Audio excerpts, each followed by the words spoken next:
এদেরকে একসাথে এভাবে রাখা যাবে না, কারণ তাহলে এরা খুব মারামারি করবে।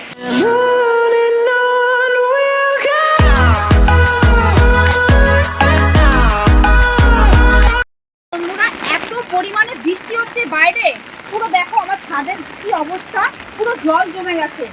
এমনকি চারিপাশটা পুরো সাদা হয়ে গেছে। দেখো ওই পাশটাতে পুকুরটা পুরো কানায় কানায় ভরে গেছে, দেখতে পাচ্ছ? এত পরিমাণে বৃষ্টি হচ্ছে, দেখতে পাচ্ছ পুকুরটা পুরো কানায় কানায় পুরো ভরে গেছে বৃষ্টির জলে। এইভাবে বৃষ্টি হলে এবার আমি গিয়ে দেখবো আমার পায়রার ঘরের অবস্থাটা কেমন আছে। এই বৃষ্টিতে আমার পায়রার ঘরের অবস্থাটা দেখো, কি যাচ্ছাটা অবস্থা হয়ে গেছে।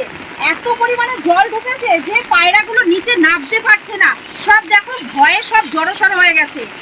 আমার পায়রার ঘরের অবস্থাটা দেখো, পুরো জল জমে গেছে।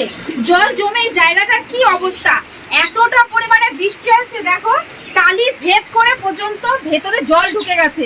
দেখতে পাচ্ছ এখানটায় পুরো জল ভেতর দিয়ে পড়ছে। কি পরিমাণে বাইরে বৃষ্টি হচ্ছে। এবার আমি দেখবো আমার পায়রাগুলো কি অবস্থাতে আছে।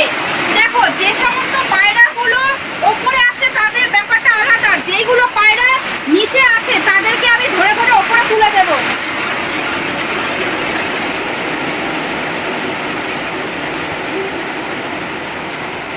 পায়রাগুলো সব আমি ওপরে তুলে দেবো, কারণ না হলে এই ভেতরে আরো জল ঢুকে যাবে। কারণ জল ঢুকে গেলে আমার পায়রাগুলোর অবস্থা আরো বেশি খারাপ হয়ে যাবে।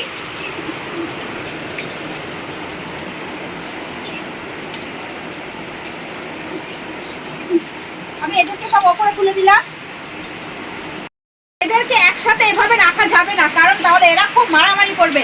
এই পাশটাতে দেখো ফাঁকা ঘরগুলো রয়েছে, এদের আমি এখানে ঢুকিয়ে দেবো।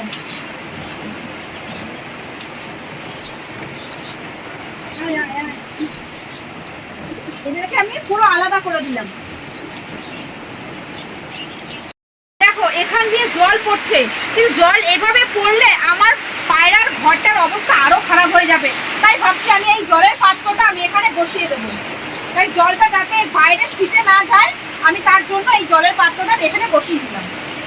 বন্ধুরা, আমি এদের জন্য এটুকু তো আমাকে করতেই হবে বলো, কারণ এটুকু আমি যদি ওদের জন্য না করি তাহলে এই বৃষ্টিতে এরপর আমার পায়রাগুলো পুরো রোগ ধরে যাবে।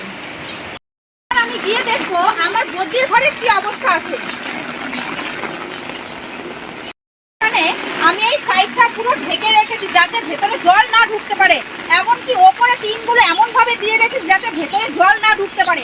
তারপরেও দেখো এখানে জল ভেতরে ঢুকে কি অবস্থা, দেখো বৃষ্টির জলে কি অবস্থা ভেতরটা, কিন্তু পাখিগুলো নিচে নামতে পারছে না এই জলের কারণে। ওরা সব দেখো ভয়ে জড়সড় হয়ে আছে। আমি এখানে জলটা পাস করার চেষ্টা করছি যাতে ভেতরে জলটা জমে না থাকে, কারণ জলগুলো যাতে সব বেরিয়ে যায়।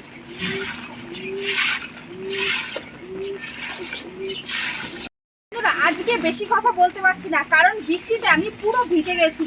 এই অবস্থাতে আমি বেশি কথা বলতে পারলাম না, আর ভিডিওটা এখানেই শেষ করলাম। টাটা।